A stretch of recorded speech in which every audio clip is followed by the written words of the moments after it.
mental instability, troubled childhoods, rejected love. There are multiple theories that seek to explain why a person is compelled to kill again and again. Unsettling as it is, psychologists still struggle to comprehend the mind of a serial killer. While we may never know the truth behind a serial killer's motives, we do know these crimes will forever haunt our nightmares. Thankfully, all of the horrifying serial killers on this list have been apprehended and have paid for their crimes. Although these murderers have been captured, the astounding number of lives they have taken will leave you shocked. Here are 5 of the worst serial killers the world has ever seen.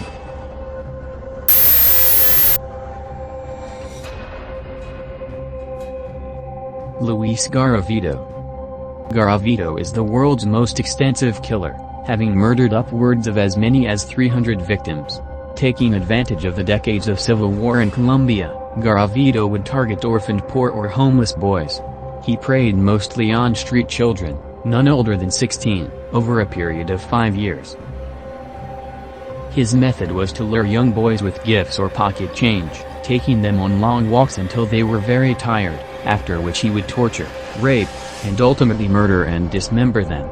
Police didn't take notice until 1997 when mass graves containing bodies of the victims were uncovered. After investigating into the matter, the bodies of 2 young boys were found in Colombia, with an address that would lead back to Garavito's girlfriend.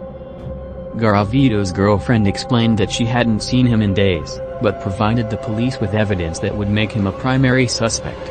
After being spotted attempting to attack another victim, Garavito was tracked down and apprehended in 1999. Although he was convicted, Garavito could potentially be eligible for early release based on good behavior, news that most Colombians didn't take lightly.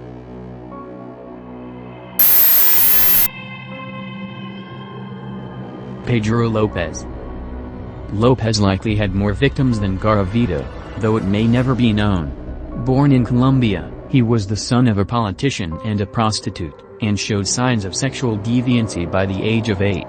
Lopez would go on to become known as the Monster of the Andes after admitting to the rape and murder of over 300 girls in Colombia, Ecuador, and Peru, and possibly other nearby countries. During his spree, Lopez was briefly captured by a native tribe who were prepared to execute him for his crimes. However, an American Christian missionary somehow managed to convince the tribe to hand Lopez over to Peruvian police. Instead of prosecuting him for his crimes, the police deported him back to Colombia, where he continued to murder. He was arrested in 1980 when he failed to lure a market trader's daughter away from her family. Upon being taken into custody, the killer admitted to his many crimes. Police doubted Lopez's confession considering the large number of women he claimed to have killed. The discovery of a mass grave filled with the bodies of over 50 young girls soon made it clear that Lopez was telling the truth. His story was widely covered in the North American press due to the sheer number of victims he had. Of his Ecuadorian victims he said, "I like the girls in Ecuador, they are more gentle and trusting, more innocent." Lopez was declared insane and admitted to a psychiatric hospital, from which he was released in 1998. Today his whereabouts remain unknown.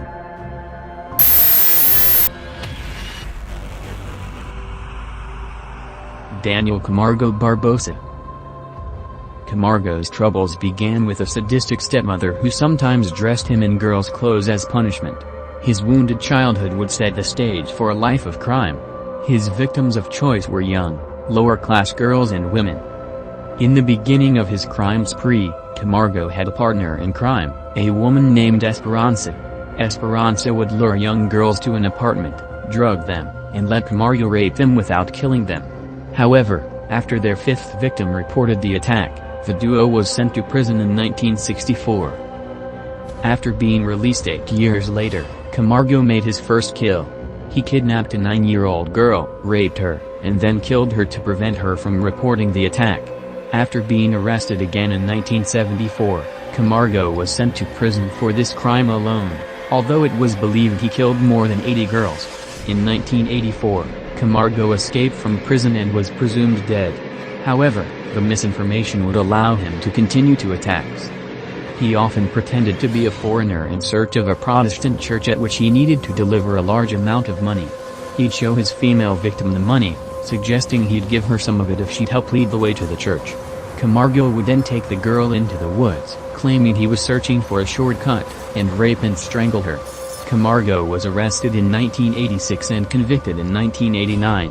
In 1994, he was murdered in prison by a fellow inmate. Pedro Rodriguez Filho. Filho was born with a bruised skull because his father beat his mother so violently while she was pregnant. Born in the state of Minas Gerais, Filho was only 14 when he killed the vice mayor of Alfenas, his first murder. The man fired Rodriguez's father from his position as a school guard for allegedly stealing food. In response, Rodriguez shot and killed him in front of City Hall. Shortly afterwards, Rodriguez killed the school guard who he believed was actually responsible for the theft. After escaping to Brazil, Rodriguez killed a drug dealer and committed robberies in São Paulo. After his first love was killed by gang members, Rodriguez's rage would cause him to track down and murder the people who were involved with her death. From there Rodriguez would go on to his next target, his abusive father. Rodriguez learned that his father had been imprisoned for killing his mother with a machete. In retaliation, Filho would go on to kill his own father and eat a piece of his heart. His victims did not fit any particular profile, as he often killed for both revenge and pleasure, taking the lives of 47 prisoners during his various stints in jail. He was released from prison in 2007 only to be arrested again in 2011 on accusations of rioting.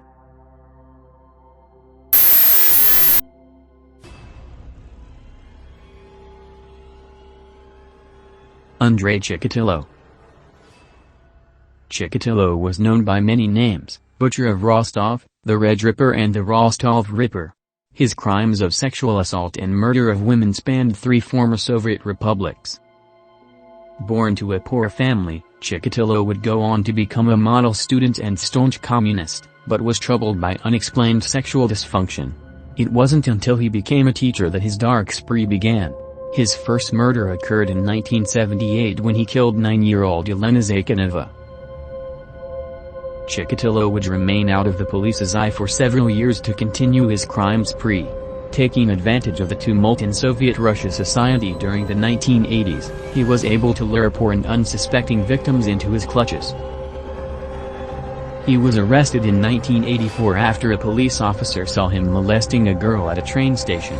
Chicatillo did have one of his murder weapons on him at the time of his arrest, but the police did not correctly match his blood type to the DNA found at the crime scene. He was released after 3 months, and went on to continue his killing spree. Chicatillo was finally arrested in 1990 after police suspected him of being the culprit behind dozens of killings.